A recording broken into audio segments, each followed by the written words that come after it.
Hello and welcome to another PAC Check-in. I'm Sean Davido and I'm joined by Randy Beehler, the Public Affairs and Communications Manager Director for the City of Yakima. Thank you for joining me today, Randy. Thanks, Sean.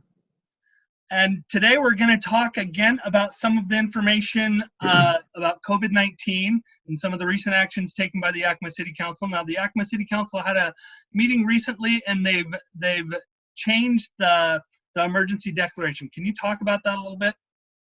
Yeah, really the only notable change to the emergency declaration was extending it. The council extended for roughly 30 days. The new expiration of the emergency declaration is May 7th. Should the council need to extend it again, extend the emergency declaration again, it can do that at its May 5th regular meeting. That would be the next opportunity for the council. Well, I suppose the council could extend it even on April 21st, but seems unlikely.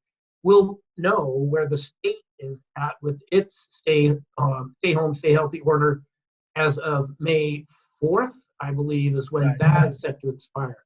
So a lot of what happens here is dependent upon what the state decides to do, what the governor decides to do, but also remember that the emergency declaration, the primary function of the emergency declaration is to allow the city to purchase materials in a more streamlined fashion, not having to go through the customary bidding process. And it also makes the city eligible for potential reimbursement from the federal government for costs associated with responding to the COVID-19 emergency.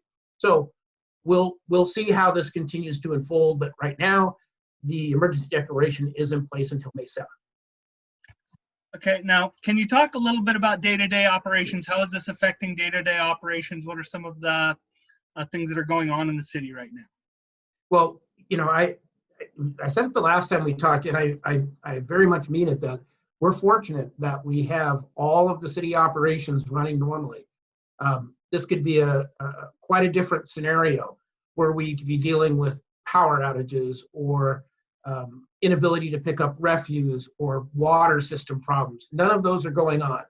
That the systems that the city operates and the services that the city provides are all continuing to be provided. Our water supply is safe. Our food supply remains safe and strong. And so all of the operations that the city normally would be doing, the city is doing all of those. But of course, we're taking some precautions, extra cleaning and sanitizing.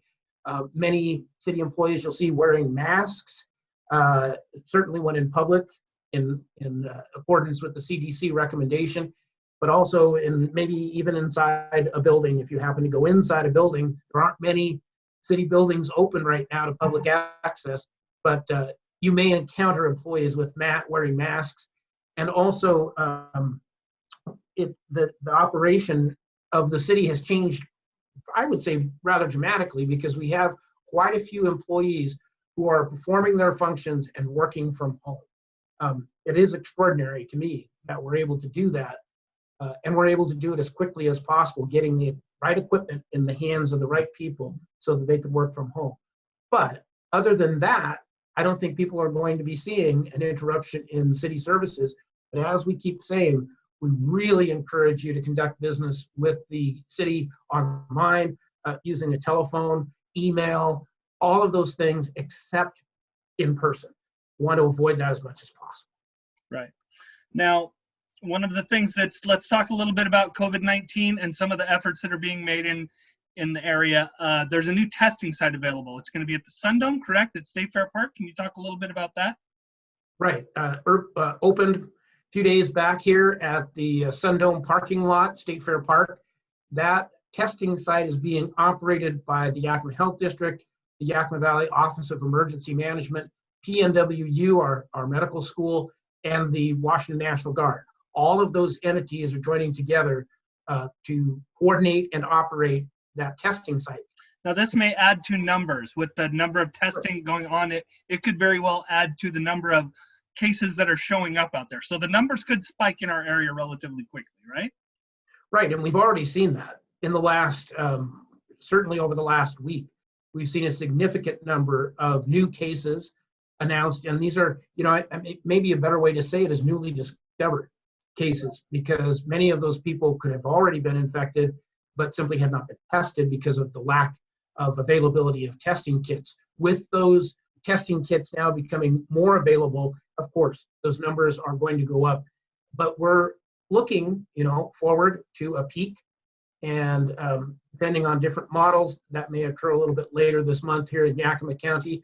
But we're ready for that spike for healthcare facilities. We're prepared for it, and we'll be ready to take it on when it comes.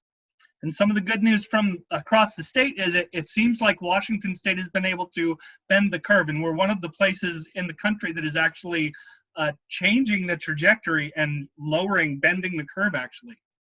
Right, and now you look back at it, right, and it seems, I don't know what people's perspectives may be, hindsight, but when we heard that the greatest way to combat this is social distancing, right, staying away from other people, seems so simple, and yet it is challenging to do. I don't know if you found it to be challenging, but I know a lot of people have. But it is a simple step that we're taking as a short-term sacrifice for long-term gain. And we are beginning, at least that's what the numbers seem to be indicating, that we are making some progress. We are, to borrow the phrase, flattening the curve. Right. So keep it up. Keep practicing those social distancing approaches, and stay home and stay healthy. And it is a difficult thing. Just going to the grocery store, just your everyday life is significantly impacted. Yeah. Interacting with people, it's a different scenario out there. But we're all together, and we're all going to get through it just fine. And there will be a peak, and there will be a downside. Eventually, we'll come down out of this, and everything will be okay. That's the continuing hope that we hold on to, and we're going to get through it. Right. Now let's talk a little bit about, with the Sundome testing, you said the National Guard is in town and they're helping with that. So people may notice a little bit more military presence. Can you talk about that? They're not here for enforcement, right? No, there is a bit more military personnel presence in the city of Yakima, but also just in the general area. And as you mentioned, Sean, part of that presence is to help operate the testing site there at the Sundome parking lot.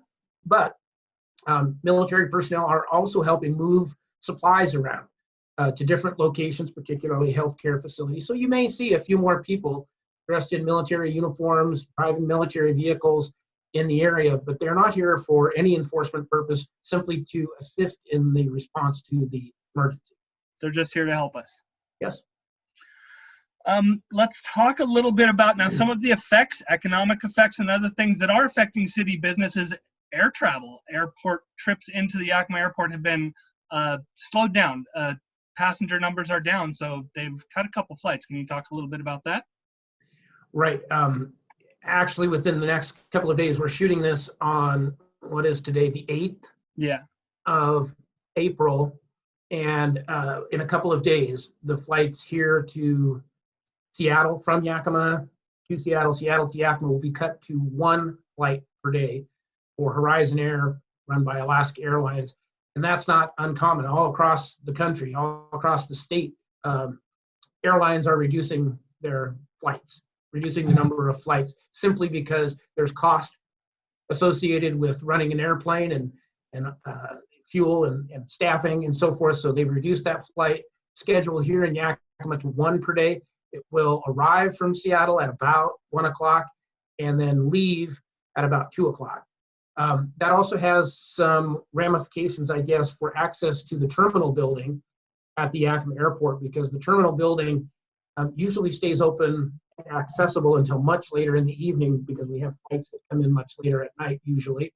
But because of this change, the building will be closed. The terminal building will be closed at 4:30 in the afternoons and open at 7 o'clock in the morning. Other than that, the building won't be publicly accessible. Okay. Now let's talk about some of the info. Well, first I want to talk about masks. Now the CDC has also changed a little bit of their guidelines. Before they weren't recommending people wear masks, and now with some of the studies that have gone on around the world, they are suggesting masks. Is that correct? That's correct.